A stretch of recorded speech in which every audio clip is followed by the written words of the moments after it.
चलो चलो जल्दी चलो, दौड़ के आओ प्रभु, सत्संग का समय होगा। सब लोग सामने आके बैठो और एक सत्संग वचन को बड़ी सावधानी के साथ सुनो। जब सामने बैठ के सुनोगे तब तुम्हारी समझ में आएगा सत्संग किसे कहते हैं। ये सत्संग कोई कथा वार्ता नहीं है, सत्संग भाषण स्पीच सत्संग का विषय नहीं है, और सत्संग कोई मनोरंजन नहीं है। यह संत महापुरुषों की वचन वाणी जो हम सब जीवों की बहुपार कहानी है। ये जीवात्माएं भवसागर के पार कैसे जाएंगी, अपने सच्चे मालिक प्रीतम का कैसे दर्शन दीदार करेंगे। प्रेमियों, इस युक्ति का नाम है सत्संग। सत्य माने ईश्वर, संग माने साक्षात्कार। यह जीवात्मा सुरतरु मुद्दतों से अपने मालिक प्रीतम का दर्शन दीदार छोड़ चुकी। अब इसे कौन पहुंचाएगा, कौन मिलाएगा? मिलाने वाले को कहते हैं संत सद्गुरु, और मिलाने वाली युक्ति का नाम है सत्संग। ये दोनों चीजें आपको समय से मिली, लेकिन आपने उसकी कदर नहीं की। किसी पुण्य कर्म के कारण संत महापुरुषों के दर पे आप पहुंच गए। आपने उनकी जान पहचान नहीं की, उनके वचनों को, इशारों को नहीं समझा, और उनकी दी हुई नाम की युक्ति, उसका भी आपने कोई अर्थ नहीं समझा। ये नासमझी के कारण जो आप दर दर की ठोकरें खा रहे हो, ये इसी कारण हुआ कि आपने उनके वचनों को नहीं पकड़ा। संत महापुरुष जीवों को बचाने के लिए समय से उन वचनों को प्रसारित करते हैं जिनसे जीवों का भला लाभ हो जाए, इनकी आत्मा का कल्याण हो जाए, इनके किए गए पाप में इनको माफी मिल जाए। जबकि सृष्टि का यह विधान नहीं है। यहाँ जो भी आया, जिसको आपने भगवान माना, चाहे त्रेता के राम हो, चाहे द्वापर के कृष्ण, उन्होंने भी किसी को माफ नहीं किया। जिसने शरीर से कोई पाप किया, कोई गुनाह किया, कोई अच्छा किया, कोई बुरा किया, उन्होंने दोनों का परिणाम दिया, अच्छे का अच्छा और बुरे का बुरा, लेकिन माफ नहीं किया किसी को। न उसको खत्म किया, न पुण्य कर्मों से यानी पाप कर्मों की कोई अदला बदली की। ये काम नहीं होता। ये कर्म प्रधान देश है, जहाँ जैसे कर्म करोगे वैसा फल मिलेगा। शरीर इंद्रियों से जो काम करोगे तो शरीर इंद्रियों को लाभ मिलेगा। जैसे पूजा है, पाठ है, तीर्थ है, व्रत है, हवन, जप, तपीय, गंगा स्नान, ये शरीर इंद्रियों से आपने किया तो शरीर इंद्रियों को लाभ मिलेगा कि मान मिलेगा, सम्मान मिलेगा और सामान मिलेगा। और आत्मा से अगर भजन करोगे तो भगवान मिलेगा। ये भगवान मिलने वाला, ये सामान मिलेगा। चाहे दोनों कर लो, चाहे एक। संत महात्माओं ने किसी का विरोध नहीं किया, कोई आलोचना तिरस्कार नहीं किया, बल्कि दोनों रास्तों का ज्ञान कराया कि जब शरीर इंद्रियों के करोगे तो शरीर इंद्रियों को लाभ मिलेगा, और आत्मा से करो तो आत्मा को लाभ। बिल्कुल सीधा, उसमें कोई इधर उधर नहीं है, सीधा। और भजन करने में कोई खर्चा नहीं, पूजा पाठ में खर्चा है, क्योंकि आपको सम्मान चाहिए, सामान चाहिए, इसलिए खर्च करोगे तो मिलेगा। भजन में कोई मान सम्मान की बात नहीं, कोई सामान यहाँ का चाहिए नहीं, केवल जीवात्मा का कल्याण। घनी जीवात्मा जगह परमात्मा से मिले, अपने सच्चे घर मंगल मुकाम पहुंचे। भजन का ये मतलब, वैसे भजन का सच्चा अर्थ है भगो, यहाँ से चलो। ये काल माया का देश है जीवात्मा, ये तुम्हारा देश नहीं है। तुम्हारा देश है सत्यलोक सचखंड, और ये काल माया का देश है जिसमें आप पंच भौतिक शरीर लेके आए। जब इस पंच भौतिक शरीर से जो जल पृथ्वी अग्नि वायु आकाश से बना है, इस शरीर से जो भी आप काल माया का काम करोगे, काल माया के सामान का प्रयोग करोगे, ये आपको देना पड़ेगा। यही कर्म कर्जा जिसको किसी ने बताया नहीं कि भाई ये शरीर इंद्रियों से है, जो भी आप कर रहे हो, ले रहे हो, दे रहे हो, ये कर्म कर्जा है। इसके भुगतान के लिए उसने 4,84 लाख ये नरकों की योनियां जिसमें शरीर बनाए, और इसी में जन्म लेकर बार बार आपको भुगतान करना पड़ेगा। अगर परमात्मा का भजन करो तो यहाँ से निकल जाओगे, अगर इसके सामान में फंस जाओगे तो यहीं पर बने रहोगे, फिर आप यहाँ से जा नहीं सकते। अगर इतनी बात किसी ने बता दी होती तब भी ये जीव बेचारा जाग जाता कि हमें यहाँ रहना है, काल का सामान प्रयोग करके उसका कर्जा अदा करना है या अपने घर जाना है। इन दोनों बातों को अगर स्पष्ट कर दिया गया होता, लेकिन स्पष्ट करता कौन? जो आए सब इसी में फंस गए, चाहे ऋषि मुनि हो, चाहे योगी योगेश्वर हो, चाहे ब्रह्मदर्शी हो, चाहे अवतारी शक्तियां हो, चाहे ज्ञानी विज्ञानी। जो शरीर लेकर के आया और शरीर इंद्रियों से काल माया के सामान का प्रयोग किया, वो फंस गया। इसी में तो हम आप फंसे सामान में, और सामान किसी और का आप कहते हो हमारा है हमारा। अरे ये शरीर भी तुम्हारा नहीं, एक दिन ये भी छीन लिया जाएगा बिना पूछे, बिना बताए, कोई तारीख भी नहीं बताएगा और आपका ले लेगा। आप देखते हो किसी का पति छीन लिया, किसी की पत्नी छीन ली, किसी का भाई बेटा बाप छीन लिया, आप रोते चिल्लाते रह सकते, क्या कर सकते? आप किस पर FIR करोगे? जब शरीर चला गया तो आप किस पर FIR करोगे? तुमने किसी को ले जाते देखा नहीं। यही संत महात्मा आपको बताने आए हैं कि ये शरीर तुम्हारा नहीं है, ये काल माया का है। इसलिए शरीर पर तुम्हारा कोई अधिकार नहीं है। तुम शरीर में अपनी जीवात्मा को रखकर यानी कितने दिन रह सकते हो और क्या क्या कर सकते हो, ये तो आपको बताया गया। लेकिन संत महापुरुषों ने कहा ये शरीर तुम्हारा नहीं है, तुम इसको लेके नहीं जा सकते। तुम चाहे जितने इसको सजा लो, चाहे खिला लो पिला लो, और कैसे अच्छे और टूटे फूटे मकान में रख लो, ये सब कुछ आप, लेकिन आप इसे रख लो, ये परमानेंट तुम्हारा नहीं है। ये एक दिन आपको शरीर खाली करना पड़ेगा और शरीर यही छूट जाएगा, ये जीवात्मा चली जाएगी।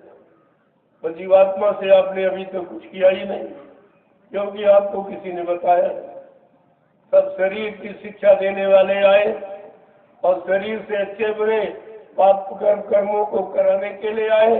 लेकिन आत्मिक कर्म जो जीवात्मा से किया जाता है, जिसका कभी नाश नहीं होता है, जो अजर अमर है, और उसका काम या उससे जो काम करोगे वो तुमको अजर अमर दे पहुंचा देगा। अगर ये सब जानकारी आपने रखी हो या किसी संत महापुरुषों ने से आपने पूछा होता, तब भी आपकी समस्या हल हो जाती। लेकिन आज तक न किसी ने पूछा और न किसी ने आपको बताया। अब ये लगभग 750 वर्ष आपके पूरे होने जा रहे। जब से संत आए, सर्वप्रथम कबीर साहब आए, उन्हीं से संत मत चला है, उन्हीं से संत नाम सुनने को मिला।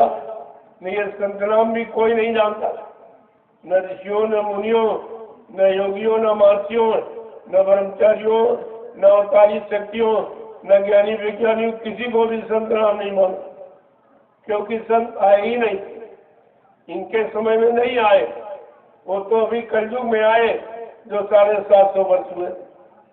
कितना समय निकल गया, भूल भटक में 3 युग और 5,500 वर्ष कलयुग के भी आपने निकाल दिए, लेकिन ये संत नाम सुनने को नहीं मिला। जब संत आए नहीं थे तो किसी जीवात्मा का अंत नहीं था, सब यही फंसी पड़ी थी। कोई यहाँ से निकल कर अपने देश नहीं पहुँच पाई, यानी जन्म मरण से छुटकारा नहीं मिल पाया। आज ये काम करने के लिए संत महापुरुष आए और काम करने की आवाज लगाई और आपसे तरह तरह से वादे किए, आपको विश्वास दिलाने के लिए कि कहीं भूल भ्रम न हो जाए। हमारे वचनों को सुनकर, हमारी बातों को सुनकर आपको कहीं भूल भ्रम न हो जाए, इसीलिए उन्होंने पक्का वादा किया कि मैंने जिनको भी ये नाम दान दिया है, ये नाम जिनको सुनाया, बताया, समझाया, जब तक इनकी जीवात्मा को घर नहीं पहुंचा लूंगा, मैं इस मानव शरीर को छोड़ के जाने वाला नहीं हूँ। इतना बड़ा ये वादा है, लेकिन आप भूल गए। पता नहीं आप मथुरा के तो क्या सुनते रहे, मथुरा में आपने कुछ सुना क्या? अगर सुना होता तो भूल कैसे? जो जो तुमको सुनाया समझाया गया आप सब बोलते। तो मैं तो लोगों से पूछता हूँ और आपसे भी पूछूंगा कि आप लोग मथुरा जाते थे तो गुरु के दर्शन करने जाते कि चेलों का? जोर से बोलो। आप लोग मथुरा जाते थे गुरु का दर्शन करने की चेलों का दर्शन करने? गुरु की सुनने गए थे कि चेलों की सुनने गए थे? गुरु की मानने गए थे कि चेलों की मानने गए थे? गुरु भक्ति करने गए थे कि चेला भक्ति करने गए? गुरु भक्ति। और सब चेला भक्ति कर, सब के साथ गुरु भक्ति सब बोल गए, सब गुरु को बोल गए, गुरु के वचनों को, गुरु के वादों को सब भूल गए और सब चेला भक्ति करेंगे। अरे चेला पार करेगा कि गुरु पार करेगा? इतनी भी बात तो तुम्हारी समझ में आई नहीं। गोस्वामी जी महाराज ने हम सब कलयुग के जीवों को सही, सच्ची, अच्छी, नई, भली बात बताने के लिए समय से गुरु की महिमा, गुरु के नाम की महिमा, गुरु के जगाए नाम की महिमा और गुरु के काम की महिमा बताई, ताकि कोई जीव गुरु से विमुख न होने पावे, अलग न होने पावे, गुरु को भूलने न पावे, गुरु के वचनों का न भूलने पावे। नहीं, काल माया उस पर पूरा अधिकार जमा लेगी, फिर तुम इस देश से कभी निकल नहीं। ये सब आपको ध्यान में रखना है। मैंने लोगों से पूछा कि आप बाल बच्चेदार हो, सही बोलना, आप लोगों ने नाम दान गुरु महाराज से लिया या किसी चेले से लिया? गुरु महाराज से। दोस्त से बोलो। गुरु महाराज से। देखो, सत्य को मत छिपाओ, ये भी एक दोस्त पाप तुम्हारे लग जाएंगे। आप लोगों ने गुरु से नाम दान लिया या चेले से नाम दान लिया? गुरु महाराज से। आपका हाथ गुरु महाराज ने पकड़ा या किसी चेले ने पकड़ा?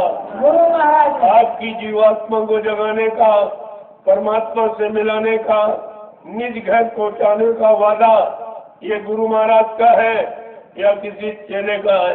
गुरु महाराज का। फिर तुम जा कहाँ रहे, कहाँ जा रहे?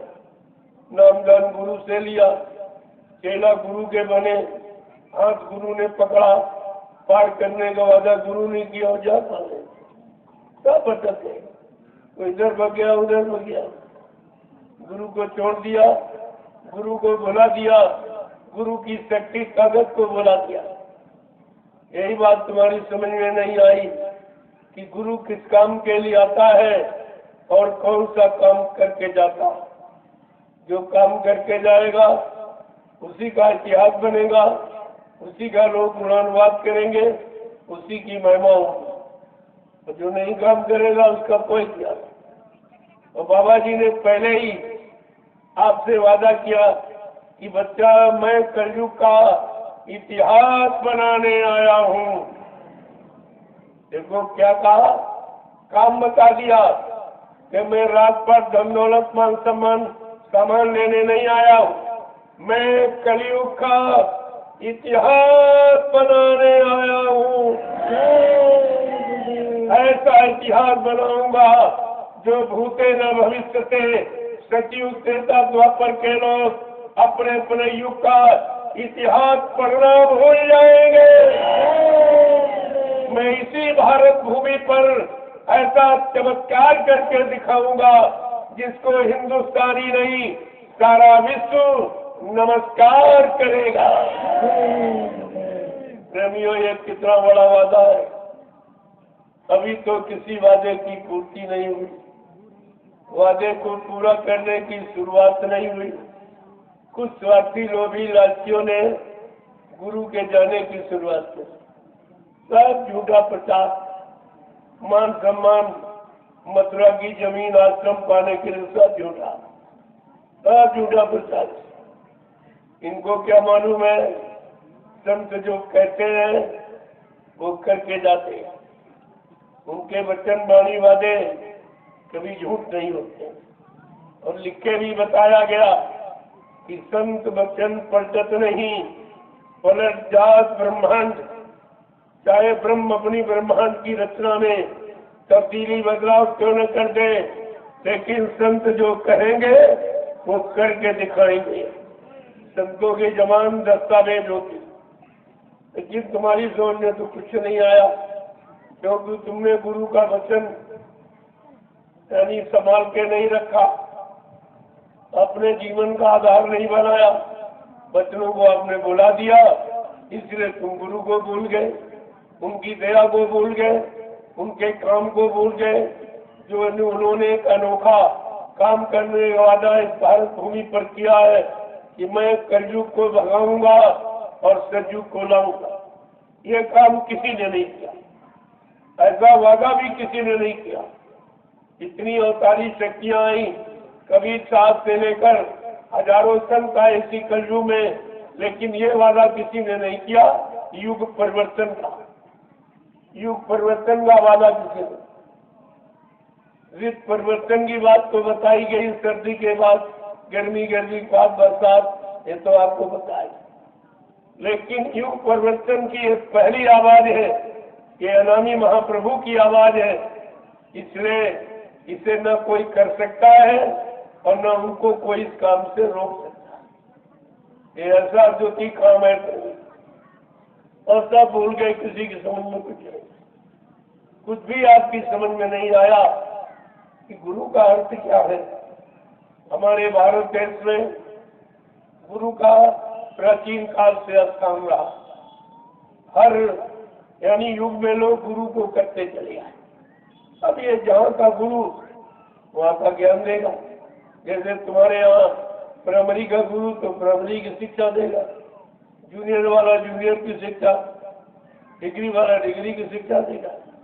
इसी तो भौतिक जगत के गुरु और वो आध्यात्मिक जगत के सब गुरु, संत और सदगुरु और परम संत अनामी महापुरुष, ये सब अलग अलग और सबका काम अलग। मालिक जिनको हुक्म दे के भेजता है कि जाओ तुम इतने जीवों को जगाना, तुम इतने जीवों को जगाना, तुम इतने जीवों को जगाना, वो अपने अपने तरह से जीवों को जगाते हैं। कहा तुम जगा के खड़ा कर देना, बस तुम्हारा इतना काम। तो सब लोग ने जीवों को जगा के खड़ा कर दिया। अब अनामी महाप्रभु आए तो उन्होंने आवाज लगा दी कि भव सागर भरमो नहीं, ये प्रताप हमार, और निश्चय करके मान ले तो तुरंत उतारू पार। कहा तुम लोग भव सागर पार जाने के लिए खड़े हो, तो मैंने तुमको पार करने के लिए नाम की नौका लगा दी। इस नाम रूपी नौका नाव पर तुम बैठकर अपने घर चले। ये आवाज किसी ने न ली, जीवों को जगाया और जगा के खड़ा कर दिया। कबीर साहब ने कितने जीव जगाए, नानक पलटू रविदास ने कितने जगाए, चरणदास नामादास ने कितने जगाए, हजारों संत आए और सबने जीवों को जगा के खड़ा। अब एक आवाज लगी है, जितने जगे हुए जीव तुम सब खड़े हो भवसागर जाने पार होने के लिए। मैंने भवसागर पार जाने के लिए तुम्हारे सब के लिए नाम की नौका लगा दी। इस जय गुरुदेव नाम रूपी नौका पर तुम सब लोग सवार हो जाओ, मैं तुमको तुम्हारे घर पहुंचा दूं। इससे और बड़ा काम क्या हो सकता? अरे तुमसे कुछ नहीं कराया गया, गुरु ने इतना सरल कर दिया। वो जानते हैं कि कलयुग का जीव कमजोर है, भोगी विलासी है, बहुत गंदा है, इससे भजन नहीं हो सकता, ये पार जाने वाले क्रिया नहीं कर सकता। इसलिए अपने जीवों को उन्होंने सहूलियत कर दी। कहा इस भवसागर में तुम भ्रम मत करना कि तुम्हारे लिए कोई दूसरा आ जाएगा या दूसरे नाम का कोई नौका लगा देगा। कहा ये भ्रम मत करना। कहा मैंने भवसागर से पार करने के लिए तुम्हारे सबके लिए जय गुरुदेव नाम की नौका यानी नाव लगा दी। अब तुम सब लोग विश्वास के साथ इस पर बैठ जाओ और मैं तुमको तुम्हारे घर पहुंचा दूं। इसमें आपको क्या करना, न माला घुमानी, न कान बंद करना, कुछ केवल विश्वास करो और नाम रूपी नौका पर बैठ जाओ, मैं तुमको तुम्हारे घर। इतनी सहूलियत, इतनी सुगमता, सरलता किसी ने जीवों के लिए नहीं रखी। लेकिन फिर भी आप अपने गुरु को भूल गए, उनकी गौरव गरिमा महिमा को सब भूल गए। जो तुम्हारे लिए आया, तुम्हारे हित की आवाज लगाई, तुमको पार ले जाने के लिए नाम नौका लेके आया। बाबा जी ने कहा मैं अगली बार इतना बड़ा जय गुरुदेव नाम का जहाज लेके आया हूँ, अगर तुम सब लोग मेरे जय गुरुदेव नाम रूपी जहाज पर सवार हो जाओ तो मेरे जहाज का एक कोना ही बनेगा। कहा सारा विश्व अगर बैठ जाए फिर भी मेरे जहाज का एक कोना बनेगा। इतना बड़ा लेके आया हूँ, फिर भी आप नहीं समझ पाए, क्या जहाज खाली लौट गया? अभी कोई जीवात्मा सवार हुई नहीं, कोई बस पहुंची नहीं, तुम कहते गुरु चला गया, प्रचार कर दिया गुरु मर गया। अरे कोई मरने वाली चीज, वो तो अजर अमर देश से आया है। जब तक जीवात्माओं को अजर अमर देश नहीं पहुंचा लूंगा, कहा मैं चैन से बैठने वाला नहीं हूँ। जब तक मेरा एक भी जीव यहाँ रहेगा मैं बराबर मौजूद रहूंगा। जब मेरे जगह सारे जीव चले जाएंगे मैं पीछे से जाऊंगा। ये सब जानकारी अगर आपने रखी होती तो तुम्हारे अंदर अपने गुरु के प्रति कोई शंका नहीं, और शंका ने सब काम आपका खराब कर। शंका के बारे में कितना आपको समझाया गया कि बच्चा शंका मत करना, शंका बड़ी दुखदाई है। अगर शंका परिवार में आ जाए तो भाई भाई में तुरंत बंटवारा करा दो। यही शंका अगर पति पत्नी के बीच आ जाए तो कोर्ट कचहरी मुकदमा अदालत तलाक करा देती। इतनी खराब है शंका। और शंका से बचने के लिए हमारे आपके सामने त्रेता का इतिहास लिख के रखा गया। वो विद्वान ब्राह्मण रावण का जो 4 वेद से 7 18 पुराणों का ज्ञाता, उत्तम कुल पुलस्त करनाती, शिव विरंच पूजो भवती, जो ब्रह्मा विष्णु महादेव की जिसने अखंड तपस्या आराधना साधना करके उनको अपने बस में कर लिया, लेकिन समय के जगाए नाम की शंका से नहीं बच पाया। जो समय से ऋषि मुनियों ने राम नाम जगाया था वो शंका से अलग नहीं हो पाया। बस यही शंका उसके अंदर आ गई, ये राम नाम भगवान का नाम नहीं, ये राम भी भगवान नहीं। बस इसी शंका में सोने की लंका चली, शंका में लंका खो बैठा। आपने अपने समृद्ध गुरु में शंका की तो गुरु की दया खो दिया। जो दया न कोई दे सकता है और न कहीं मोल मिलती है। ये कितना बारी आपने नुकसान किया। अगर हर बात समझते रहते और अपने जगह पर खड़े रहते, बचनों को याद करते रहते तो इतना भारी नुकसान आपने नहीं। इस नुकसान की पूर्ति रुपए पैसे धन दौलत सामान से, क्योंकि गुरु के दया कोई मोल थोड़ी बिकती, वो तो उनकी मौत पर निर्भर है कब कैसे तुम्हारे से खुश हो जाए, कौन सी सेवा से खुश हो जाए और क्या आपको दे दे, क्या आपका लाभ करा दे, यूं तो नहीं समझ पाता है। तो अदृश्य रूप में यानी प्रत्यक्ष अप्रत्यक्ष दोनों तरह से तुमको लाभ देते ही रहते। नहीं कलयुग का जीव ये टिक नहीं सकता। जिस रास्ते पर आप चल रहे हो ये तुमको टिका के रखा गया। मन खराब होते देर नहीं लगती। और फिर कलयुग में जब सतयुग देता में मत का अच्छा युग था, बड़े बड़े ऋषि मुनियों के मन खराब हो गए, जो हजारों वर्ष जंगलों में तपस्या करते फिर भी मन खराब हो गया। तपस्या से भी मन ठीक नहीं हुआ, पूजा पाठ से भी ठीक नहीं हुआ। आप कितनी पूजा पाठ करते लेकिन मन आपका ठीक हुआ। पूजे तो करते हो सब लोग, लेकिन किसी पूजा ने तुम्हारा मन नहीं ठीक किया। किसी दान और व्रत ने और तीरथ और मूर्त में सब जगह गए लेकिन मन ठीक नहीं हुआ। कितना स्नान किया गंगा जमुना अन्य नदियों का, लेकिन मन की गंदगी नहीं धोली। इसका मतलब है ये बाहरी उपचार से मन ठीक नहीं होता। मन के लिए संत महापुरुषों की बाहरी बनाई हुई यानी सत्संग की गंगा जब मिल जाएगा तो उसका मन साफ। गोस्वामी महाराज ने लिखा है कि सत्संग जली जो कोई पावे ओ मैलाई सब कटी कटी जावे। जिस किसी को सत्संग रूपी श्रद्धा का जल मिलता है, ये ऐसी नदी है संपूर्ण जीवों के कल्याण के लिए बहती है। अगर सत्संग रूपी श्रद्धा नदी का जल जिसको मिल जाए उसका ये जीवन पाक साफ निर्मल होता। अगर वो लागू करेगा, नहाने का मतलब उन वचनों को अपने ऊपर लागू करे और उनके अनुसार अपनी करनी बनाए तो ये पाक साफ निर्मल पवित्र हो जाएगा। फिर किसी तरह की पाप की गंदगी तुम्हारे पर रह नहीं सकती। कितना बड़ा काम करने आए और आप उन्हीं को भूल गए। अब ये काम तुम्हारा कौन करेगा? यहाँ तुम करोड़ों रुपए किसी को दो, कितना बड़ा ज्ञानी ध्यानी विज्ञानी हो, कह दो 1 करोड़ रुपए लो हमारा एक पाप काट दीजिए, ये काम कोई नहीं करता। ये रुपए पैसे धन दौलत सामान से जो काम तुम्हारा कोई नहीं कर सकता, वो संत महापुरुष केवल दर्शन दे के तुम्हारा काम करते। तो स्वामी महाराज ने इसीलिए लिखा संत दरस जिन पातक करई, संतों के दर्शन मात्र से पापों का क्षय हो जाए। जो काम रुपए पैसे धन दौलत सहन करके आप नहीं कर सकते हो।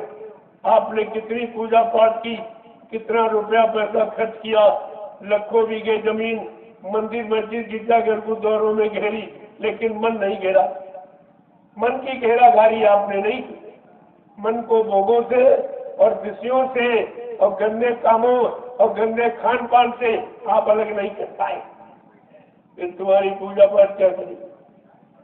अरे पूजा पाठ को शुद्ध करने के लिए की जाती, पाक साफ निर्मल पवित्र बनने के लिए की जाती, और तुम पूजा भी करते हो, शराब भी पीते हो। ये कौन सी पूजा?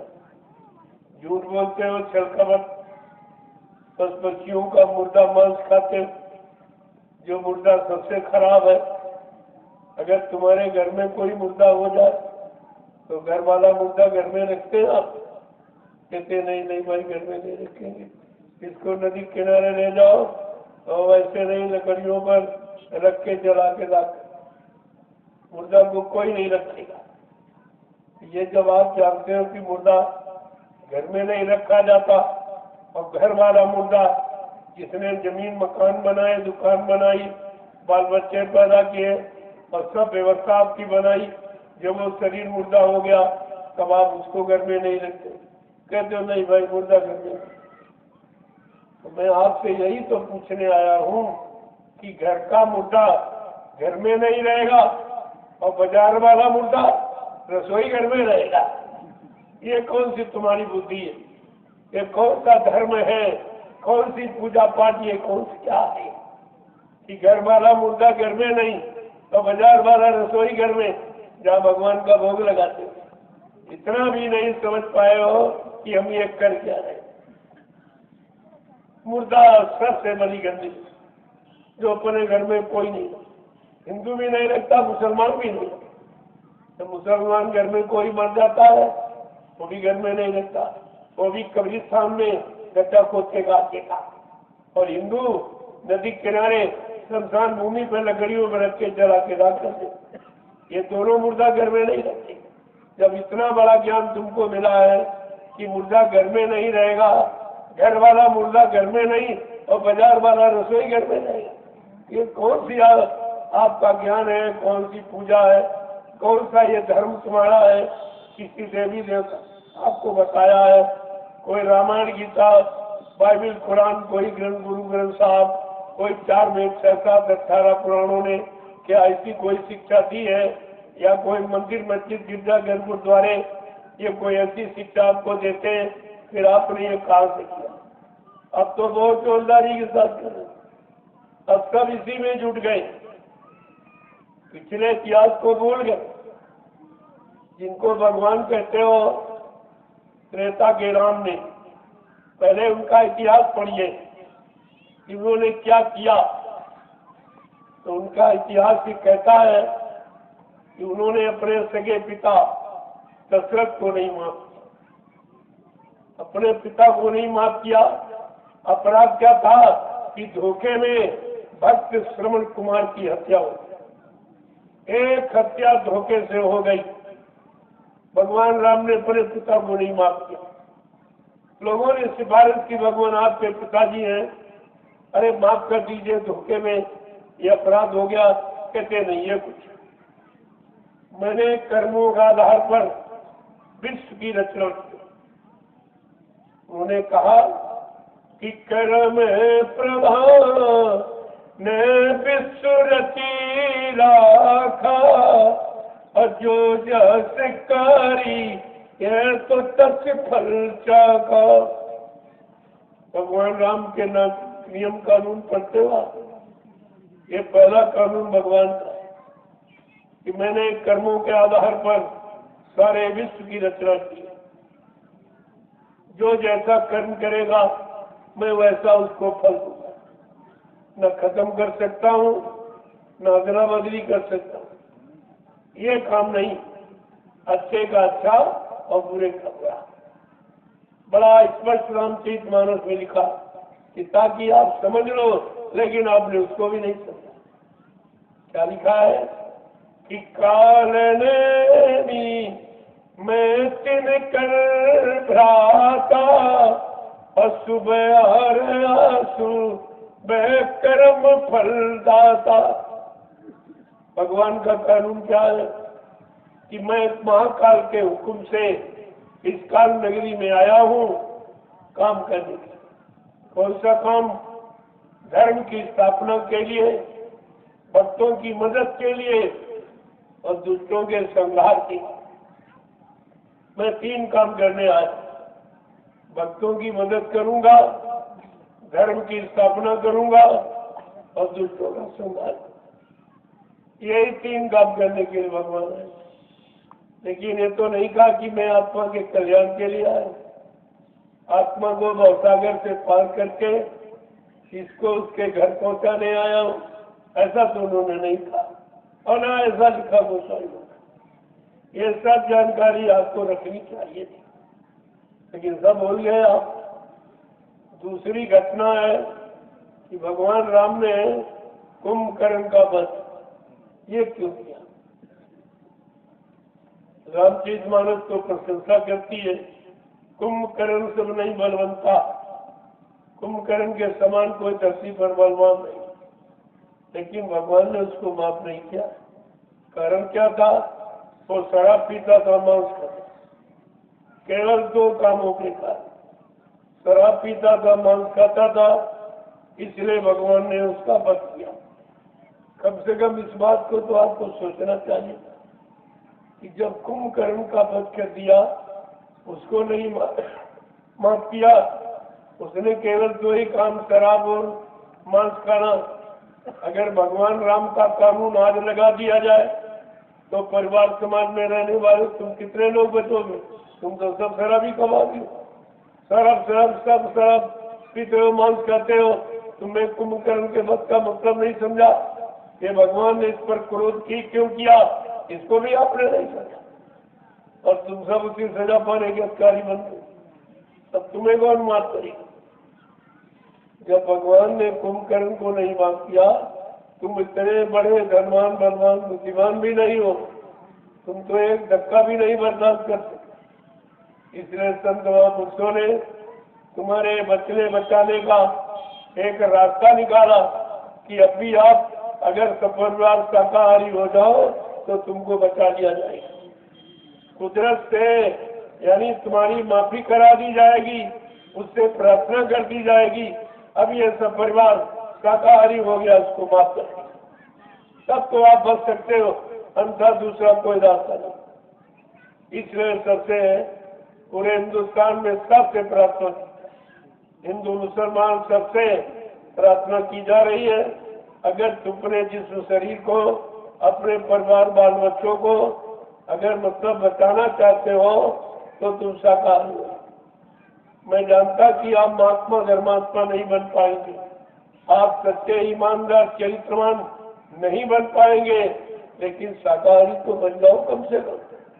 इसमें कौन सी आफत, कौन सा खर्चा है?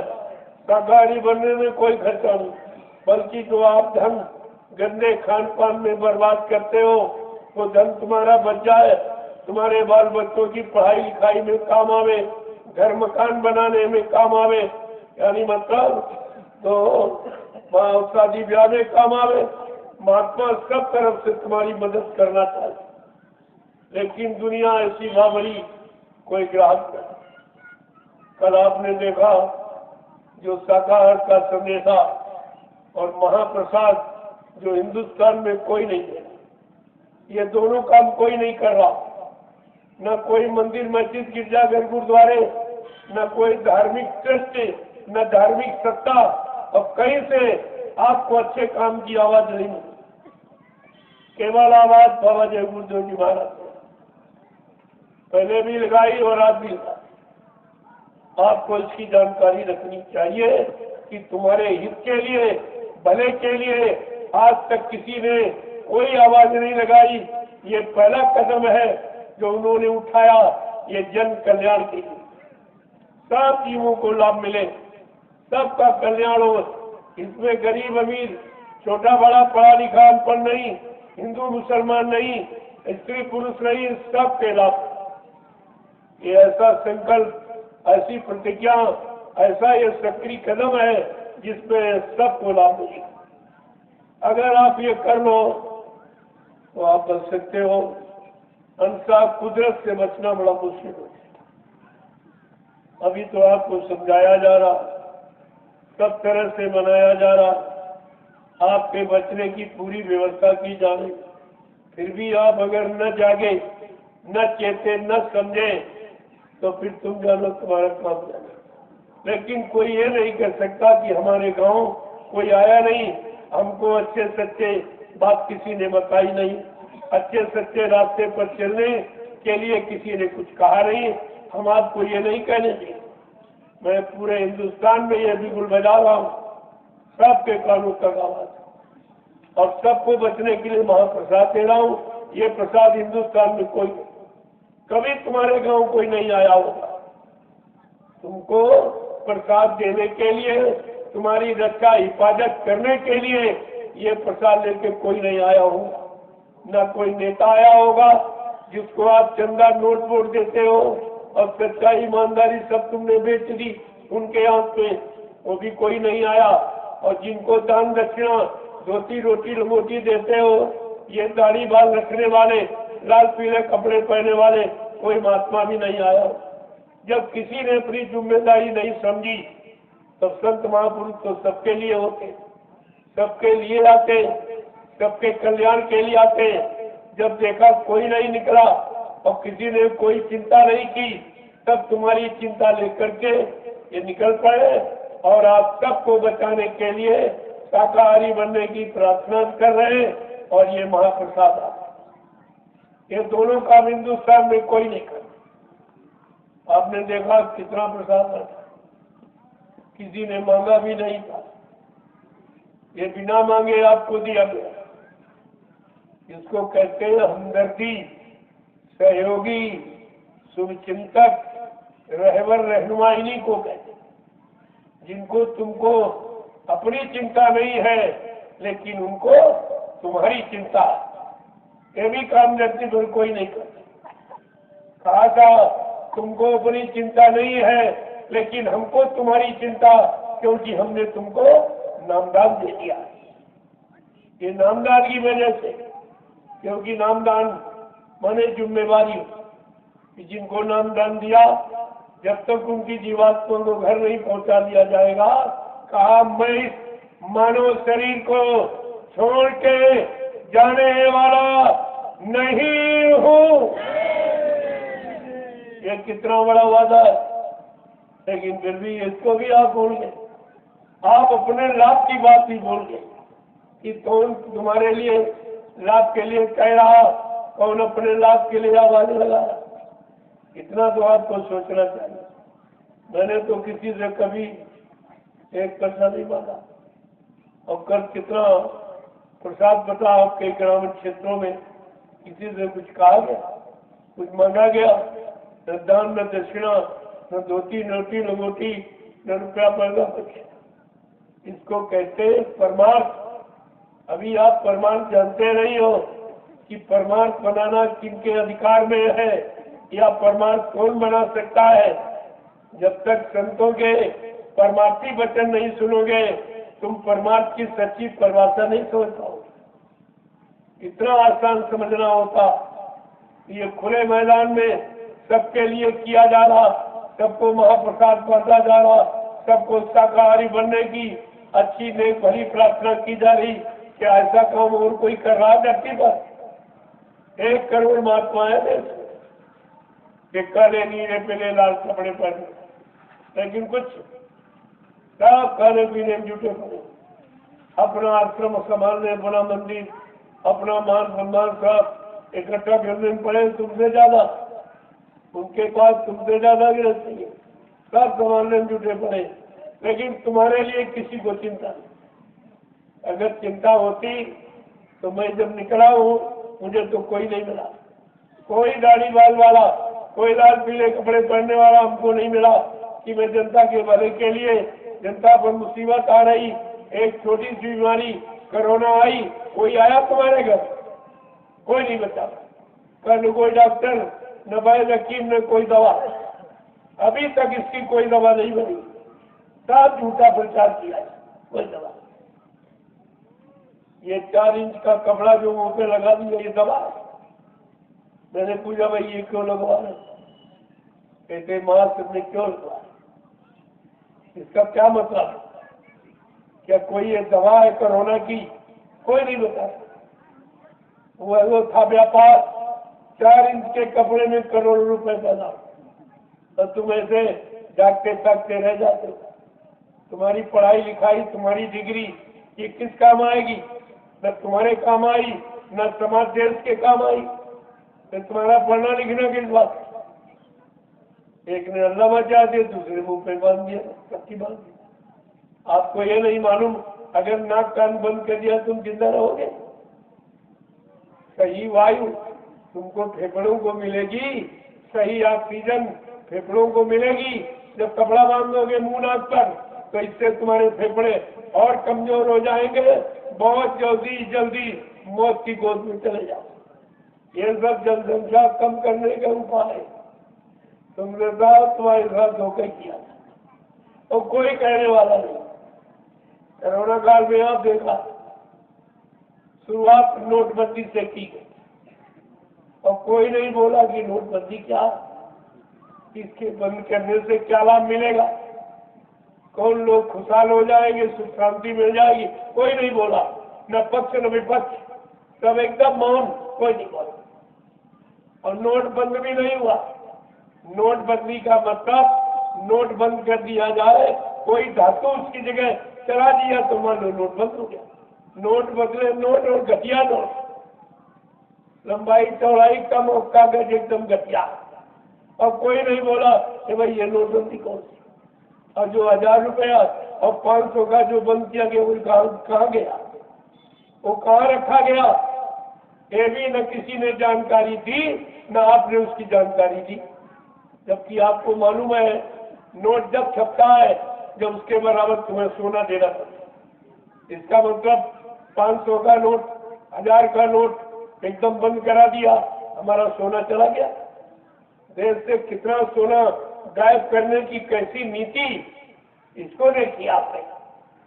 ये धीरे धीरे इसका चला जाएगा, तुम्हारी समझ में कुछ नहीं, कुछ भी, क्योंकि और तो कोई कहता नहीं, केवल संत महात्मा कहते हैं, उनकी तुम बात मानते नहीं। तुम जानते हो इनको क्या मालूम। अरे जो भूत भविष्य वर्तमान सबको देख रहा, सबको जानता है, ऐसे प्रकाशदर्शी को कहते ये क्या जाने। अभी देखो नोटबंदी हुई, चुप रहे आप, और इसके बाद घरबंदी, तुमको मकानों में बंद कर दिया गया। तुम्हारे घर जेल बन गए 3 महीने की, और कोई नहीं बोला अरे भाई हमको मकान में क्यों बंद कर दो। कौन सा हमने जुर्म किया, हमने देश का समाज का क्या नुकसान किया है जो हमको ये सजा दी जा रही, कोई कहने वाला नहीं। इसके बाद उन्होंने देखा कोई नहीं कह रहा तो फट से तुम्हारा व्यापार और दुकान धंधा सब बंद करा दिया। फिर भी आप नहीं बोले कि रोजी रोटी तो कोई देता नहीं है, किसी तरह से हम लोग कमा खा रहे हैं, दुकान चला के, व्यापार चला के, बाल बच्चों की परवरिश कर रहे हैं, और मतलब उसको बंद कर दिया। कोई नहीं कहेगा। इसके बाद देखा कोई नहीं कह रहा तो फट से उन्होंने यातायात, रेल और मोटर और सड़क ट्रेन सब बंद कर। कोई नहीं बोला कि इससे क्या मतलब, ये कौन सी कोरोना की दवा है कि रेल मोटर बंद कर दो, बाजार बंद कर दो, दुकान बंद कर दो, मगर ये सब क्या। जब इस पर भी कोई नहीं बोला, वो जान गए और कोई कहने वाला नहीं। ये भारत की जनता अनबोला है, इसके मुंह होते हुए भी ये बोल नहीं सकता, और बुद्धि होते भी अच्छे काम में निर्णय ले नहीं सकता, ये सब जान गए। तो फट से उन्होंने आपका विद्यालय, कार्यालय, न्यायालय सब बंद कर दिया, और कोई नहीं बोला। तो यहाँ जो कुछ भी कह दिया जाए कोई नहीं। तुम्हारे मंदिर, मस्जिद, गिरजाघर, गुरुद्वारे, जो धर्म स्थल, जो पूजा के स्थल माने जाते थे, उनको भी बंद करा दिया, उनमें भी ताले पड़ गए। कोई नहीं बोला कि भाई इनका क्या कसूर है, ये क्यों बंद किए जा रहे हो, इससे क्या मतलब है, ये कोई बीमारी की दवा है क्या, कोई यहाँ कहने वाला नहीं। अंधेर नगरी अनबूझ राजा, ये स्थिति देश की है। यही स्थिति तुम्हारी जब बनी, जब तुम अनजान बन गए, कुछ नहीं बोले, 350 वर्ष मुसलमानों ने तुम्हारे पर राज किया और तुमको गुलाम बना के रखा। फिर आप इसी तरह सो गए, कहीं जानकारी नहीं ली, बिल्कुल अज्ञानता में। तो मतलब मुट्ठी भर अंग्रेज आए जिन्होंने 250 वर्ष देश को गुलाम रखा। तुम्हें गुलामी ही पसंद है, मालिक बनना नहीं पसंद है, मालिकाना नहीं समझ पा रहे हो, नौकरदार समझते हो। और 70 साल की आजादी में ये समझे ये तुम्हारी बर्बादी होगी, और तुम अभी सो रहे हो। अभी कोई नहीं कहने वाला, कोई जगाने वाला नहीं है। जब मैंने देखा कि आगे बहुत बड़ी मुसीबत आ रही, बहुत बड़ी महामारी आ रही, जब छोटी बीमारी कोरोना का कोई इलाज इनके पास नहीं, तो बड़ी बीमारी का इलाज ये क्या करेंगे, ये तो सारा देश खत्म हो जाएगा। फिर ये मनुष्य शरीर मिलेगा नहीं। आप ये बड़ा कीमती है, ये भगवत प्राप्ति के लिए मिला, भगवान की प्राप्ति के लिए मिला है शरीर। तो भगवान प्राप्ति छोड़ दो, तुम्हें सुख की प्राप्ति और शांति की प्राप्ति, न्याय सुरक्षा की प्राप्ति, रोजी रोटी की प्राप्ति नहीं हो पाई, तो सुख शांति प्राप्ति कौन कराए। ये सब जानकारी आपको रखनी चाहिए, लेकिन कुछ कोई जानकारी नहीं। एक तो आप कुछ जानते ही नहीं, और कोई सच्ची अच्छी बात तुम्हारे लिए बताए तो तुम मानते नहीं। ये 2 बीमारी और आपको लग, एक तो सही है सच्ची अच्छी बात जानते नहीं, और कोई महात्मा अगर बताए कि चलो इनका भला हो जाए, कल्याण हो जाए, ये मुसीबत दुखों से बच जाए, तो तुम्हारी समझ में नहीं आए। लेकिन वो अपना फर्ज अदा कर, तुम मानो न मानो खुशी आपकी।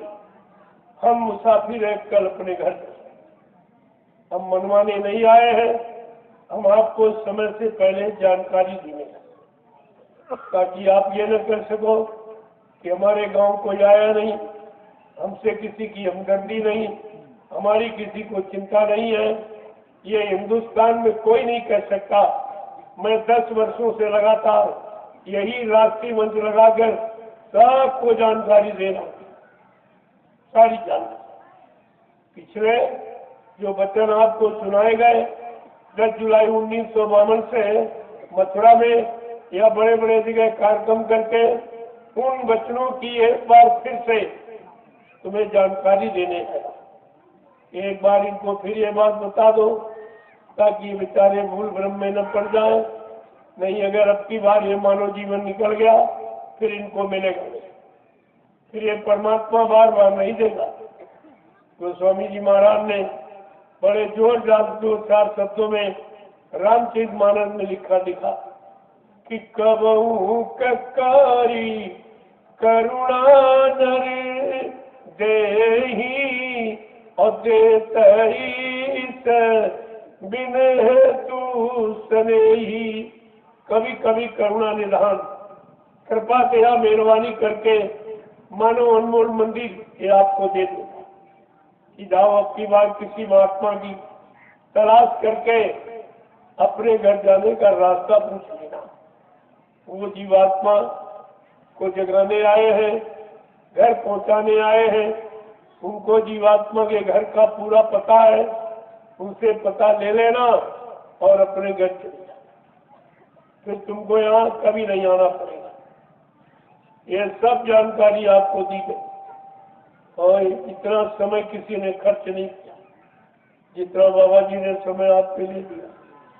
10 जुलाई 1952 से 2012, ये 60 वर्ष का समय आपको दिया गया। मथुरा में जगह जगह 3-3 साकेत महायज्ञ करके, पहला साबरमती अहमदाबाद का यज्ञ, दूसरा अयोध्या में, तीसरा काशी बम्भोले नगरी में, और का बच्चा भी चौथा यज्ञ बाकी है जो सतयुग आगमन का वो चौथा यज्ञ अभी बाकी है। उसका प्रचार मैं 6 महीने पहले करवाऊंगा, तुम तैयारी रखना।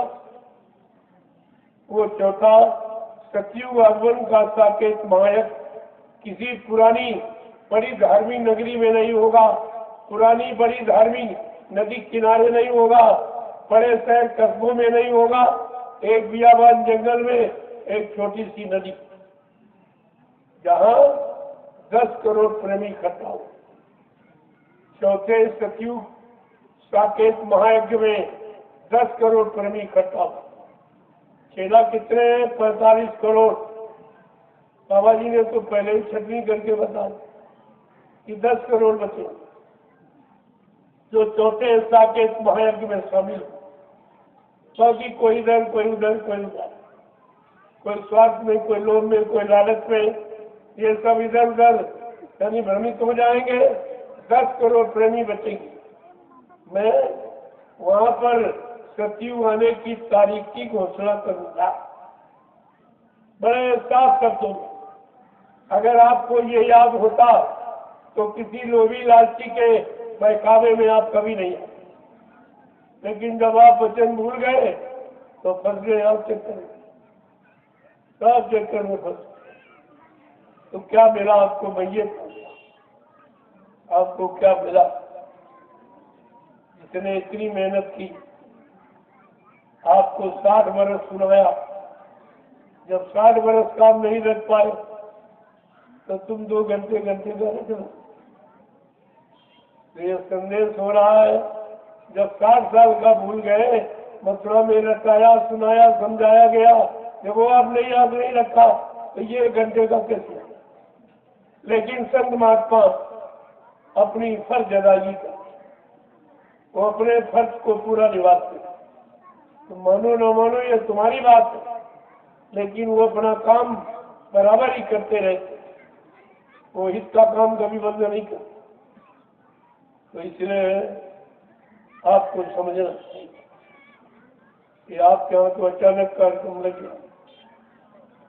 चलो क्या कोई कार्यक्रम हुआ भी नहीं था, लोगों को जानकारी नहीं थी, कुछ स्वार्थी लोभी लालचियों ने प्रेमियों को बहका दिया, भरमा दिया, झूठा प्रचार कर दिया कि बाबा जी मर के चले। अब तुमने ये नहीं कहा, ये बाबा जी ने तो कहा मैं सत्यु लाऊंगा, कलयु भगाऊंगा, ये कौन करेगा? ये काम कौन करेगा? ये आपको पूछना चाहिए कि बाबा जी ने कहा मैं कलयुग को भगाऊंगा और सत्यु को लाऊंगा और सबको न्याय सुरक्षा रोजी रोटी की व्यवस्था बना के दूंगा और सबको शाकाहारी बनाऊंगा और सबकी जीवात्मा को जगाऊंगा और परमात्मा से मिलाऊंगा। जब तक ये काम मैं पूरा नहीं करूंगा, मैं इस मानव शरीर को छोड़ के जाने वाला नहीं हूं। कितना साफ था। और कहा कि गांधी महात्मा तो चूक गए, वो गोली के शिकार हो गए, लेकिन बच्चा मुझको मारने के लिए अभी सच्ची में कोई गोला बारूद तैयार नहीं, न मुझे कोई मार सकता, न मुझे कोई धोखा दे सकता, न मुझे कोई धन दौलत सामान से खरीद सकता। मैं अपना काम करने आया हूँ, काम करके ही जाऊंगा। और कहा अगर जरूरत पड़ी तो इसी शरीर में 400 वर्ष तक रहूंगा और काम करके ही जाऊंगा। अगर आप ये सब याद रखते, क्या तुम्हें कोई स्वार्थी लोभी लालची अपने स्वार्थ लोग लालच के चक्कर में फंसा सकता था? लेकिन वही बात, सावधानी हटी दुर्घटना में। तुमने बच्चों की सावधानी, गुरु के आदेश निर्देश संदेश की सावधानी आपने हटा दी तो दुर्घटना। सब लोग बेचारे परेशान, सब रो रहे, चिल्ला रहे, कोई सुनने वाला। क्योंकि जब जो सुनने आया तुमने उस महापुरुष की नहीं सुनी, अब तुम्हारी यहाँ कौन सुने? क्यों यहाँ तो सब परेशान ही परेशान, परेशानी को कैसे हल करेगा? या जो खुद परेशान है वो दूसरों की परेशानी कैसे दूर? आज तो सब परेशान, सब तुम कहाँ जाओगे? किससे फरियाद करोगे? कौन तुम्हारी फरियाद प्रार्थना सुनकर तुम्हारी मदद करेगा, तुम्हें सहयोग करेगा? ये तो आपको आगे और सोचना पड़ेगा। जिस कोरोना की बात बाबा जी ने कितने पहले बताई, महात्मा बहुत पहले आगाह करते हैं कि आगे समय खराब आ रहा, लेकिन लोग हंसी मजाक समझते। 6 नवंबर 1986 को बाबा जी ने ऐलान किया था, कहा बच्चा अगर तुम लोग शाकाहारी न बन पाए, सच्चे ईमानदार नेक भले चरित्रवान न बन पाए, तो कुदरत की तरफ से एक बीमारी आ रही है, जिस बीमारी का नाम कोरोना। कोरोना क्या न करो तो बीमारी नहीं आएगी, अगर करोगे तो जरूर आएगी। कहा कोरोना, अंडा मत खाना, मुर्दा मांस पशुओं का मत खाना, देखिए झूठ छल कपट बेईमानी मत करना, किसी की हिंसा हत्या मत करना, ये सब आप दूसरे के धन पराई स्त्री पति से दूर रहना। अगर आप ये नहीं करोगे तो भारी बीमारी आ रही जिसका उपचार यहाँ कोई नहीं। ये बड़े बड़े गांव शहर कस्बे मुल्क खाली पड़े दिखाई देते, कोई इतने मकान खाली हो जाएंगे, कोई रहने वाला दिखाई नहीं। आज आप एक एक की जमीन पे झगड़ा करते हो, क्योंकि आपको अपना भविष्य नहीं मालूम कि आगे का समय कितना खराब। उसी खराब समय से बचने के लिए संत महात्मा आपके लिए आवाज लगाते कि मान जाओ, तेज जाओ, जाग जाओ, समय से अपनी जगह पर आ जाओ, ताकि तुम कुदरत की भारी मार से बच जाओ। लेकिन आदमी यहाँ बिल्कुल सुनता ही नहीं, एकदम जैसे उसके कान ही नहीं, जैसे उसके पास बुद्धि खत्म हो, कुछ नहीं। क्यों? विनाशकाले विपरीत बुद्धि। जब जिनका विनाश होने को होता है उनकी बुद्धि विपरीत दिशा में काम। इसीलिए तो लिखा गया, जब जैसी हो सभ्यता तब तैसी मति होए, और काल लेख की लेख को मेट सके नहीं कोई, उसे कोई नहीं मेट सकता। इसीलिए तो महापुरुषों ने होनी की बात आपके सामने रखी कि होनी हो न हर बलवान, इसे कोई मत मानो झूठी। गई मंथरा पास के कई, पिला गई बूटी, राम लखन बनवास सिधारे, दे राजा दशरथ की छूटी, इसे कोई मत मानो झूठी। पर नारी के हेतु रावणा नियत करी खोटी, परिणाम क्या हुआ, लंकगढ़ सोने की टूटी। प्रेमियों, ये करनी है, जो जैसा करोगे उसका परिणाम देर अबेर आपको भुगतना जरूर पड़ेगा। संत महापुरुषों के सिवा इसे कोई काम नहीं। संतों को अधिकार है कि संत लेख पर मेघ हमारे मेटे अंक कुमंग बहाल के। वो तो ब्रह्मा का लिखा कलम का अक्षर संत महापुरुष परमार्थी सेवा जीवों को करा के उनका वो मेट सकते हैं। बाकी सृष्टि में अधिकार किसी। कितने बड़े आपको मिले सहयोगी, लेकिन आपने उनको पहचाना, आप पहचानेंगे कि गुरु का काम क्या है, गुरु किस काम के लिए आता है, कौन सा काम करके जाता है। अगर इतनी बात जान लेते तो आपको अपने समृद्ध गुरु में कभी शंका नहीं, किसी तरह की कोई शंका नहीं। आपने कितना बड़ा अपराध किया, ये अपराध सबने किया है। सब कहीं मर जाना शब्द किसके लिए आप प्रयोग करते? जो तुम्हारा दुश्मन होता है, कहते तो इसका भाई मर जाए, इसका बाप मर जाए, इसका बेटा मर जाए, इसका पति मर, ये सब किसके लिए प्रयोग करते? और तुमने अपने गुरु के लिए ये सब प्रयोग किया। गुरु मर गए, गुरु मर गए, चले गए, चले गए। ये मर जाना शब्द अच्छा? अरे भाई ये बताओ, जिंदा कहना ठीक है कि मुर्दा कहना ठीक है? इतनी छोटी बात नहीं समझ पाए हो और तुमने गुरु को मुर्दा कहते। राजनीति क्षेत्र में ये तो अपमानित शब्द है, मुर्दा और पुतला जलाना। तो अपने विरोधी को आप मुर्दाबाद कहते हो और बड़ा अपमान करने के लिए किसी चौराहे में उसका पुतला जलाते हो। और तुमने गुरु का दोनों तरफ से अपराध किया, मुर्दा भी कह रहे हो और मथुरा में पुतला भी आपने जलाया। ये दोनों अपमान आपने किए। ये अपमान की सजा कौन मानते? कभी बैठ के तुमने सोचा है इतना बड़ा अपमान?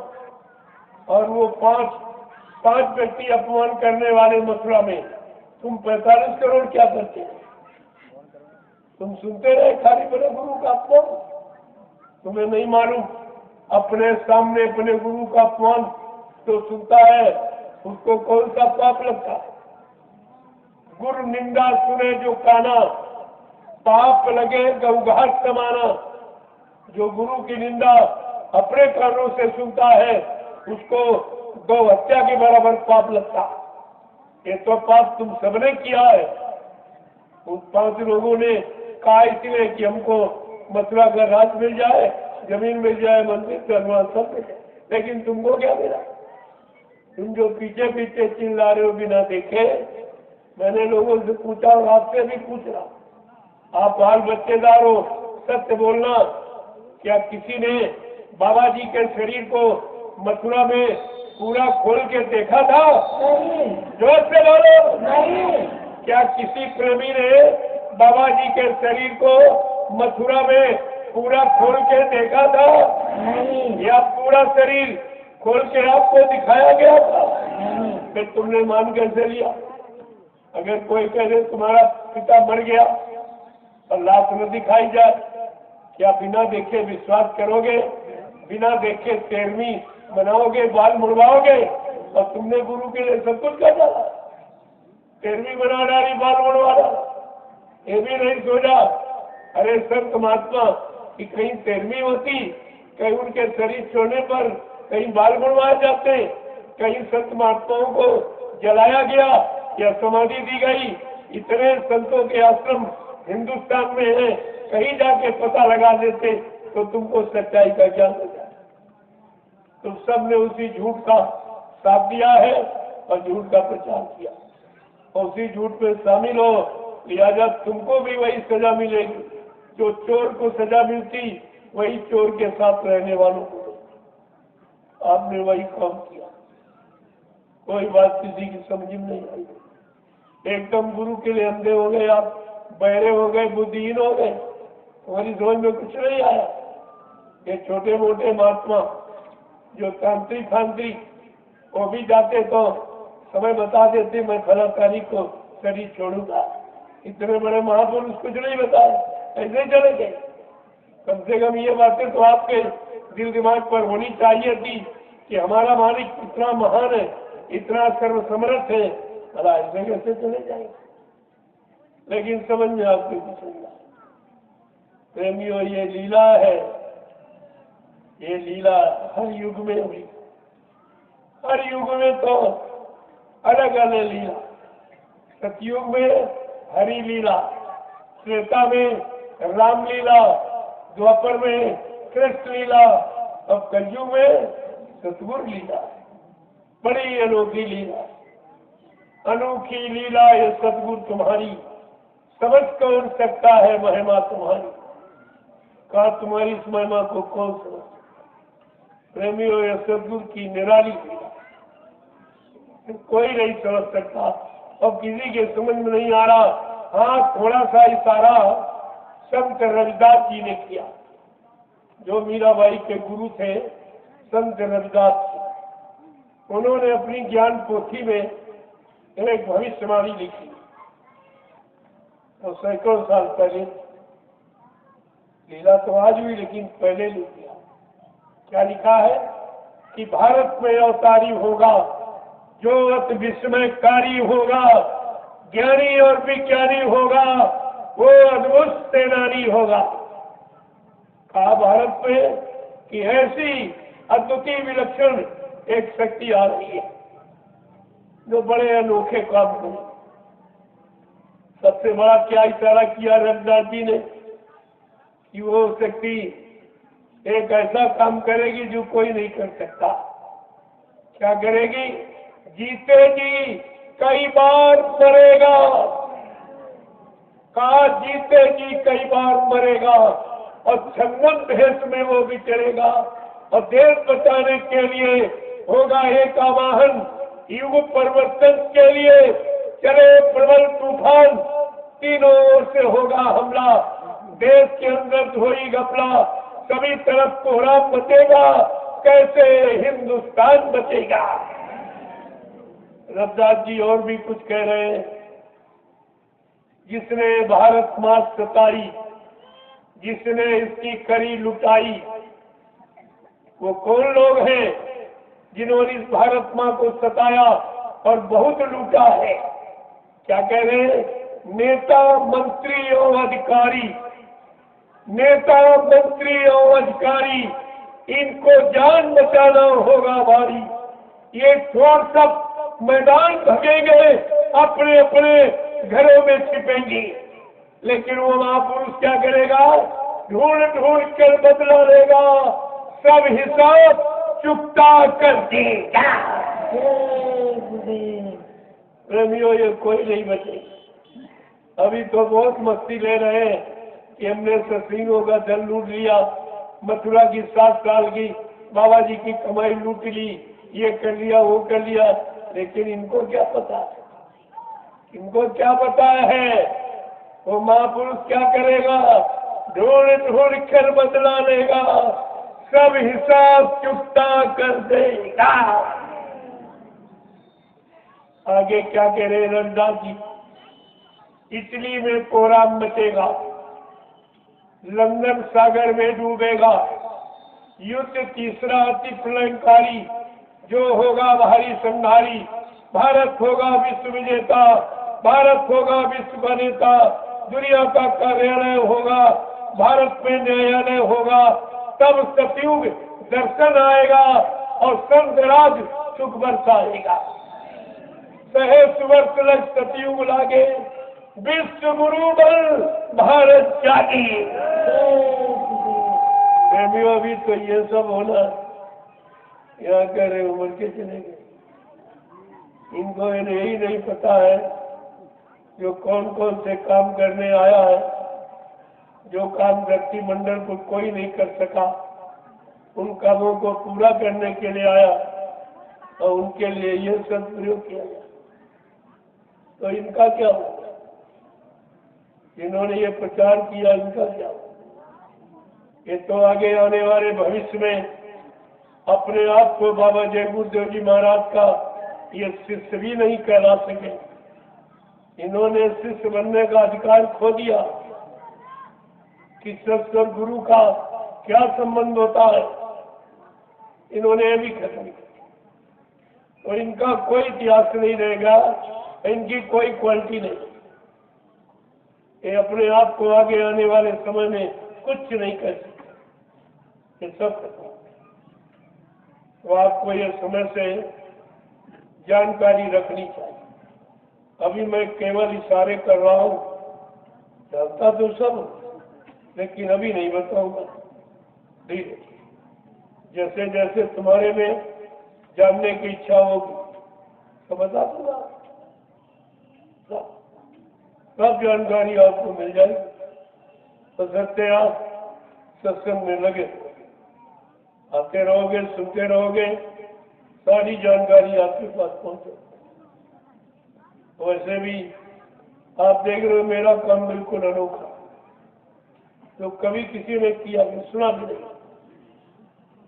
ये शोभा यात्रा जो कल निकाली गई देखा, ये मेरा पहला परिचय कि मैं इस तरह से ये काम करना चाहता हूँ, सबको एकजुट होकर एक संगठन में रह करके देश समाज के हित का काम करना।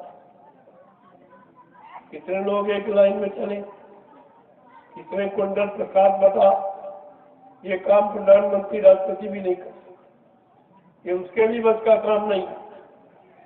पहले ये देखिए आप, और कितने लोग आप बैठे हो, इतने लोगों को कोई भी नेता, कोई धार्मिक मिशन बिना स्वार्थ लोभ लालच के इतने लोगों को निस्वार्थ इस जंगल में नहीं बैठा सकता। एक छोटा सा प्रमाण, तो बहुत कम लोग हैं। अगर आपको देखना है तो अभी महाराजगंज में 23 मार्च मुक्ति दिवस पर एक विशाल कार्यक्रम होगा, जहाँ हिंदुस्तान के लोग इकट्ठे। उस भीड़ को देख के आप चकाचौंध हो जाओगे, क्या होगा। ये सब तुम्हारे सामने किया जा रहा और बिल्कुल निस्वार्थ।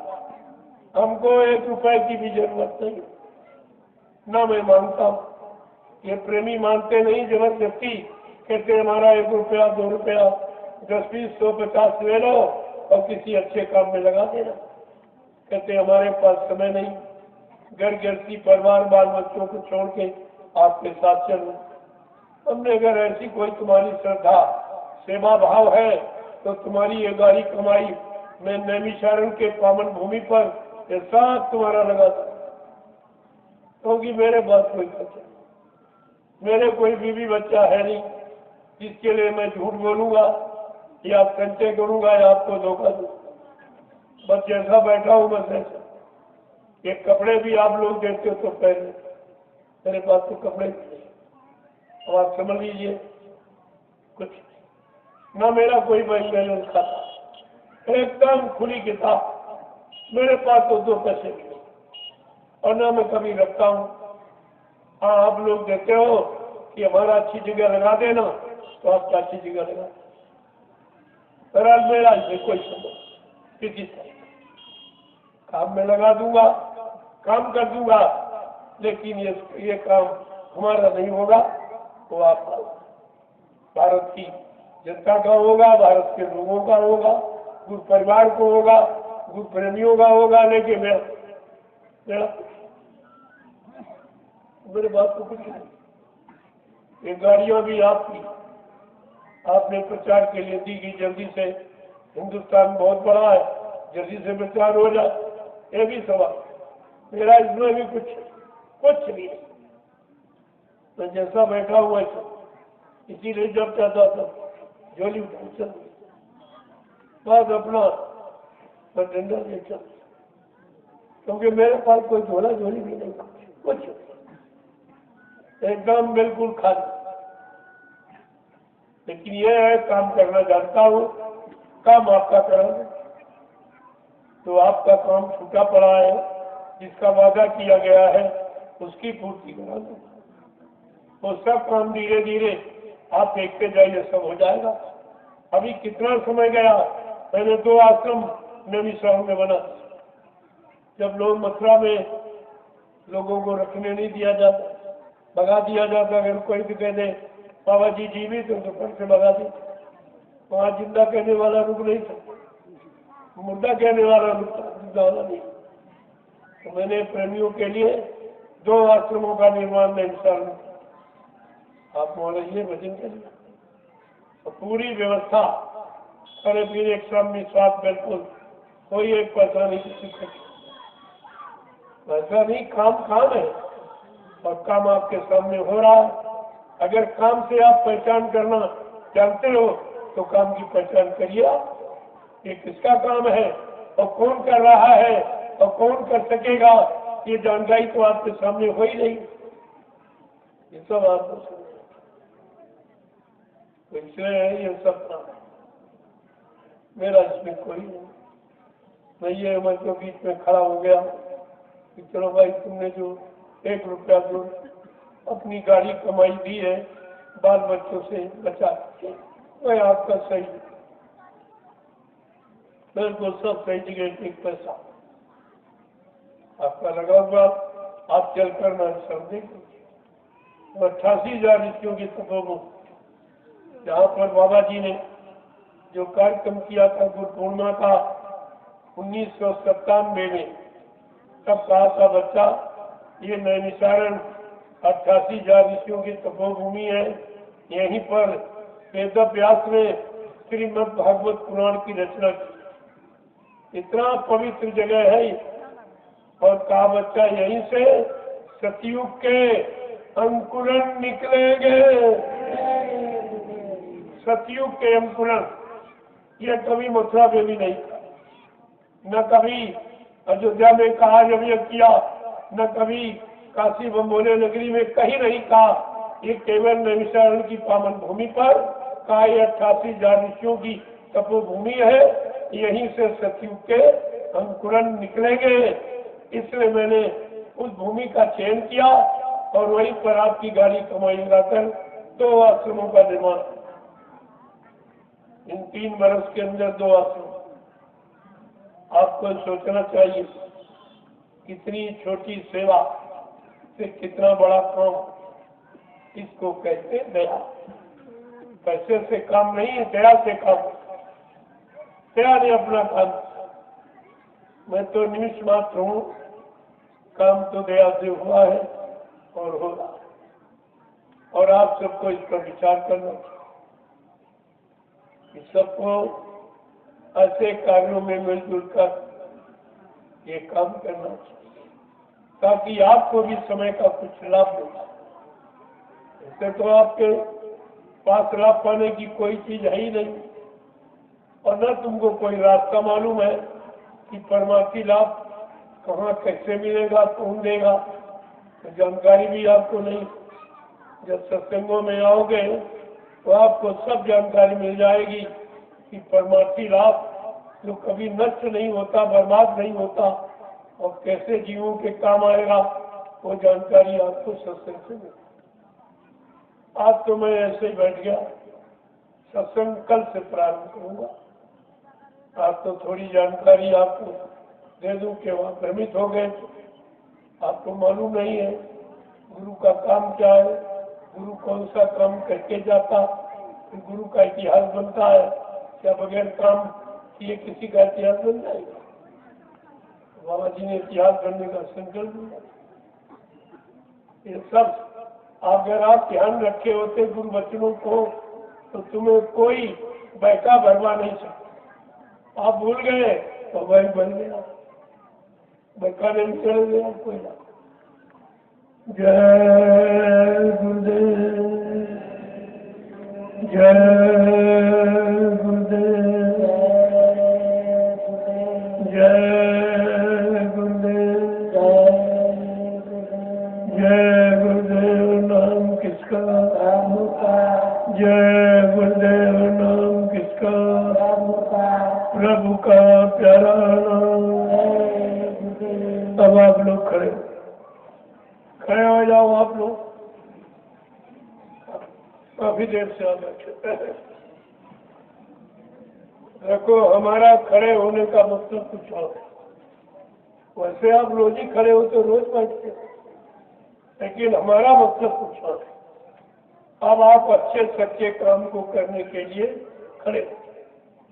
अब बैठने की देर करने की जरूरत है, क्योंकि परिवर्तन की घड़ी में बिल्कुल सामने परिवर्तन कोई रोक नहीं सकता, क्योंकि ये बाबा जी का संकल्प है कि मैं परिवर्तन करने आया हूँ, परिवर्तन करके ही जाऊंगा। कोई माई का नाम हमें इस परिवर्तन से न रोक सकता है, न मेरा काम कोई कर सकता है। अगर ये बात आपके अंदर होती, गुरु के वचनों की दृढ़ता मजबूती, तो शायद आप बहक नहीं, भ्रमित नहीं होता, अपने सही सच्चे मार्ग से आप हट नहीं जाते, गुरु की दया से आप वंचित नहीं रह जाते। तो आपने गलती तो की है। जय गुरुदेव, जय गुरुदेव, जय गुरुदेव, जय गुरुदेव। नाम किसका? जय गुरुदेव। नाम किसका? प्रभु का प्यारा नाम। जोर से बोलो, सब मिल बोलो, बोलना होगा, अभी से बोलो। दुख दर्द हरेंगे, सब कष्ट मिटेंगे, सुख शांति भी देंगे, सबके दाता, सबके मालिक। प्रेम से बोलो, ये नाम नहीं इंसान का, ये काम नहीं इंसान का।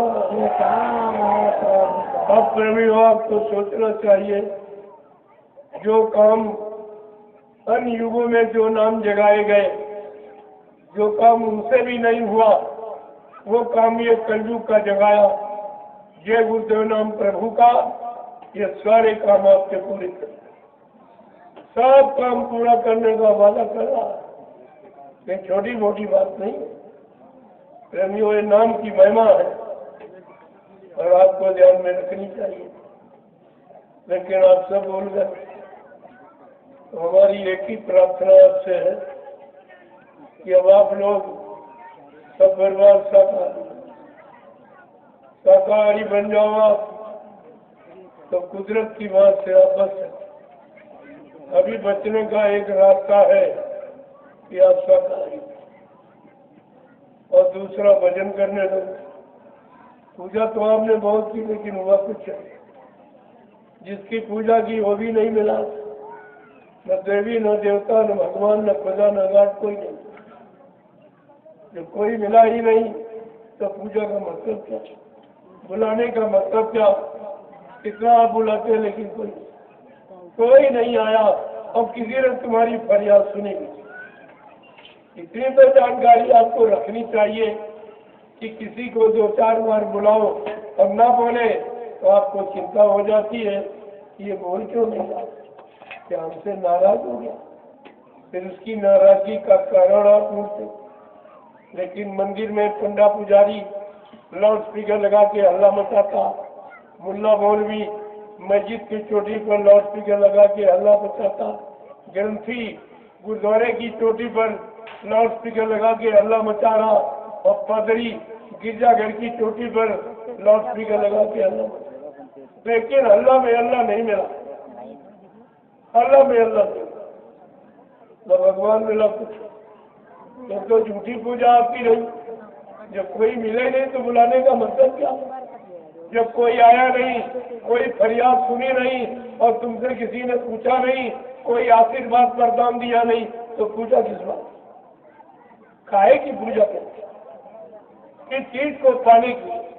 अरे जो भी काम करते हो लाभ पाने के लिए करते, लेकिन ये पूजा से कौन सा लाभ आपको मिला? और इसीलिए ये कोरोना काल में देखा है, तुम्हारी सरकार ने तुम्हारे मंदिर मस्जिद गिरजाघर गुरुद्वारे सब बंद करा दिए, शाम में ताले लगा दिए। अरे यार कुछ नहीं, तुम सब झूठे में फंसे हो, जड़ में फंसे, सिद्ध कर दिया। ये सिद्ध करके दिखा दिया गया कि और कुछ, लेकिन फिर भी तुम्हारी सोच में नहीं है। जब वो ताले खुल गए तो फिर वही काम। अरे भाई आप खेती करते हो, अगर अनाज न पैदा हो तो खेती करोगे आप? दुकान व्यापार करते हो, मुनाफा न मिले करेंगे आप? नौकरी करते हो, तनख्वाह वेतन न मिले आप नौकरी करोगे? फिर ये पूजा तुम्हारी कैसी, जो अब तक कुछ नहीं मिला और कोई नहीं मिला, और किसी ने पूछा नहीं कि तुमने कितना पैसा और कितना समय और कितना परिश्रम आपने खर्च किया? कोई नहीं। ये क्या है? अंधानुकरण। तुम ब्लाइंड सपोर्टर बन जाते, किसी की बात नहीं समझ में आ रही है कि हम कर क्या रहे। इसलिए अच्छी सच्ची बात को सुन। जो धर्म की बात लोग कहते हैं, अरे धर्म शास्त्र भी तुमने नहीं पढ़े, धर्म शास्त्रों में भी ऐसा कोई संकेत, कोई इशारा नहीं है। धर्म शास्त्र तो साफ साफ कहते, न हम बसानी वैकुंठे योगिना हृदय नचा मम भक्त्वा यत्र गहन्ति तब तिष्ठामि नारदा। भगवान कह रहे, हे नारद, तुम जहाँ हमको खोज रहे हो मैं वहाँ रहते नहीं, न पानी में, न पत्थर में, न कागज में, न तीरथ में, न मूरत में, मैं इसमें नहीं रहता। मैं तुम्हारे सबके अंदर आत्मा रूप में बैठा हूँ। आत्मा परमात्मा का अंश, आत्मा परमात्मा की सच्ची मूर्ति है, वो तो तुम्हारे मनुष्य मंदिर में लगी। ईंट पत्थर वाले में तो कुछ नहीं, मंदिर भी धोखा, मूर्ति भी नकली, सब, और पूजा भी न करी और इबादत भी न करी, उससे आपका कुछ मिला नहीं है। और फिर भी अभी जागरूक नहीं, अभी जागरूक नहीं है, समझ में इनके नहीं आ रहा हम ये क्या करें। जय गुरुदेव, जय गुरुदेव। अब आप लाइन से खड़े हो जाओ तो मैं सबसे मिल लूँ, आपको शिकायत न रहे कि भाई मिल नहीं पाए। सबसे एक एक का दर्शन करूंगा, एक एक को प्रणाम करूंगा, और ये आज का सत्संग प्रसाद, ये तीनों चीजें हिंदुस्तान में कहीं नहीं मिली। कहीं आप चले जाओ, न तुम्हारा कोई दर्शन करेगा, न तुमको कोई प्रणाम करेगा, न तुम्हारी आपद मुसीबत बीमारियों से बचाने के लिए कोई तुमको प्रसाद देगा। ये काम कोई नहीं करेगा। इसलिए इसको ले लिए आप, और ये बिल्कुल निःशुल्क कोई बात, यहाँ कोई ये नहीं कुछ बात को समझिए आप। एक लाइन महिलाओं के मर्यादा के साथ प्रसाद को ले लीजिए। वो सब एक झंडा गड़ गया है, देखो इन लोगों ने कहाँ गड़वाया है। वो झंडे का करिश्माई, बहुत करिश्मा है। हिंदुस्तान में झंडे तो बहुत है, तमाम राजनीतिक पार्टियों के पास झंडे, मंदिर मस्जिद में झंडा, लेकिन ये झंडा कुछ और है। इस झंडे का काम, जब झंडे की आप परिक्रमा करोगे और ये प्रतिज्ञा करोगे मैं आज से पूर्ण शाकाहारी रहूंगा, तो झंडा तुम्हारी पूरी बदल। तुम्हारे कोई भूत प्रेत आपको परेशान कर रहा हो, इसके 21 चक्कर या 51 बार या 101 बार इसकी परिक्रमा करिए। ये सब तुम्हारे भूत प्रेत उतर जाए और बीमारी महामारियों में आपको आराम मिल जाए। अगर आप पूर्ण शाकाहारी बन जाओगे तो पूरा लाभ। ये झंडे की परिक्रमा करना मत भूलना। देखो कितने बड़े लाभ जिसमें 1 रुपया खर्च नहीं। यहाँ दिया जाता, लिया नहीं जाता। ये दरबार देने वाला, अरे कल कितना दिया गया, कुछ दिया गया लोगों को, इतना प्रसाद दिया गया, इतनी सब मतलब यानी लोगों को आशीर्वाद मिला, लोगों को दर्शन मिला, कितना लाभ दिया गया, बदले में कुछ ये कि ऐसा हिंदुस्तान में कहीं नहीं है। चाहे पत्थर के भगवान के पास जाओ, चाहे जिंदे के पास जाओ, बगैर दक्षिणा के कोई छोड़ेगा नहीं। तो दक्षिणा पहले ले लेगा। लेकिन ये दरबार है, दरबार में दिया जाता, लाभ लिया नहीं। इस बात का हमेशा ध्यान। आप इस प्रसाद को जरूर ले लें ताकि बीमारियों से, परेशानियों से आपको छुटकारा मिले। जय गुरुदेव, जय गुरुदेव, जय गुरुदेव। नाम किसका, जय गुरुदेव। नाम किसका, प्रभु का प्यारा नाम।